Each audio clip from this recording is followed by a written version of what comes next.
Kendrick Johnson's parents had filed a new $1 billion lawsuit. You see what has to be done to try to get justice in this country? When you look a certain way. Parents of Kendrick Johnson, a South Georgia teenager who died 10 years ago after his body was found wrapped in a wrestling gym mat at his high school, are now suing the State Investigation Bureau and their county sheriff's office. They're doing it to fight back at the long-held claim that their son's death was a freak accident. The suit was specifically filed against the Georgia Bureau of Investigation and the Lowndes County Sheriff's Office to dispute the conclusions about the death of Kendrick Johnson. The death initially ruled an accident, but a third autopsy proves otherwise. Johnson was found dead in January 2013 at his high school in Valdosta by his classmates. His body was discovered facing downward in an upright, rolled up gym mat in the back of the school's gym. A state investigation into Johnson's death initially revealed that he had died from asphyxia and a black star there. After 3 autopsies were performed, findings showed that he died from non-accidental blunt force trauma.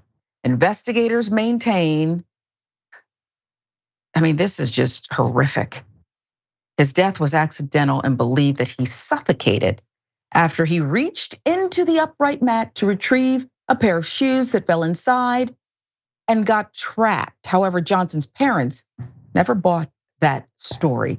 Kenneth and Jacqueline Johnson maintained the belief that someone killed their son and got away with murder while law enforcement covered up the crime. They say evidence from the third autopsy report is inconsistent. It is inconsistent with the findings from this investigation. Johnson suffered bruises to his face and upper torso, as well as lacerations on his ear, lip, knuckles, and arm. That's according to the suit. They don't believe a gym mat could have caused such bruising. They said photos taken of Johnson's body show injuries that might have been caused by something like a taser or a stun gun. Lena Blackstar again with these horrific 10-year-old details. They killed the wrong child, but they got the right parents, because we are going to the federal suit filed. It alleges the GBI, the county sheriff's office, deprived Johnson of rights, conspired to intervene with his civil rights in the investigation following his death. Johnson's parents claim county sheriff and GBI conspired to make false writings in each of its official documents that misrepresent material facts and present an invented narrative, an erroneous cause of death for their son.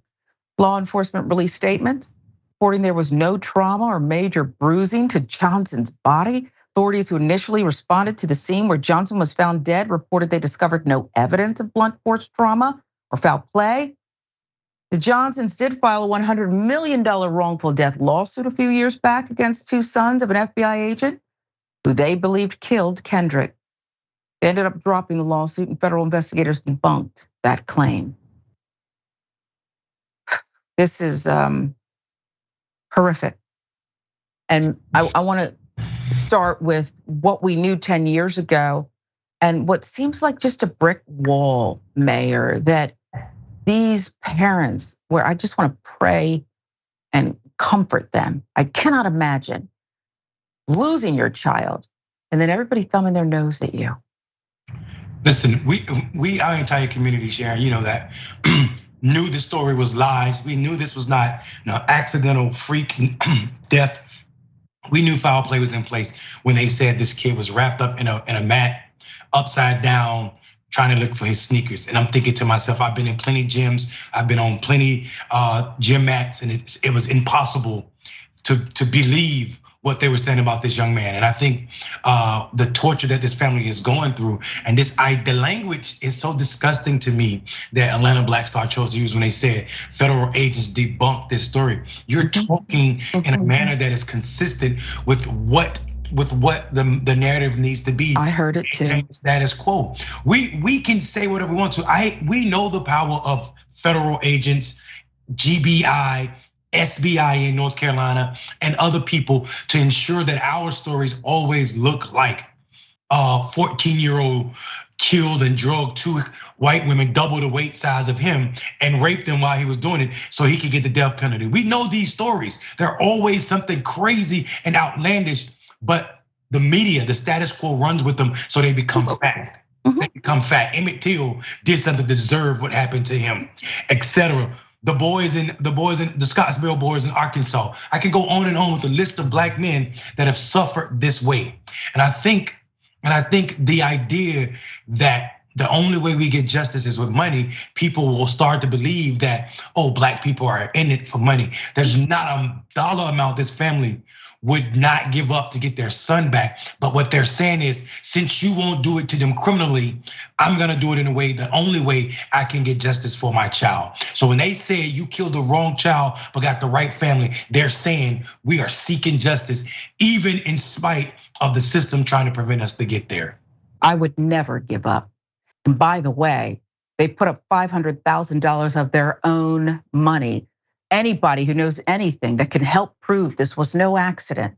When law enforcement is working against you, the victims, what are you to do? Except the only recourse that's left in America still may not work. And you're so right about the media. I try to fight the good fight from the inside.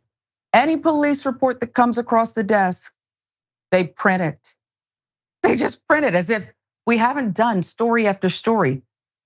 Police lie, and it's not a one-off. And I don't hate police because I said that. I'm telling the truth. Police lie. People who've never had an encounter, never have anything on their record, and suddenly they're going for an officer's gun. Everyone's doing this. Everyone's obstructing, everyone's hitting police. And by the way, people who have had things on their records, they're being lied on. Not very hard for certain people to get things on their record. I feel for this family. I can barely look at that picture. The details are like, a magic bullet here, okay? They don't add up. And yet parents and some of us who question this in the community are being looked at like we're radicalized in some way. I mean, they killed Ahmaud Arbery, and we're the same GBI not gonna investigate those guys until we start making noise. Lots and lots and steady and constant noise. They literally interviewed him and let him go. We see so many times people that do harm to black people, black communities, walk free until the world is screaming about it. And we should be screaming about Mr. Johnson's young life being snatched from him and his family. I remember this story. Young kid, 2013. This is absolutely disgusting. And we should definitely all be terrified that one day it could be one of ours. Yeah. And we're sitting silent right now while it's happening to this family.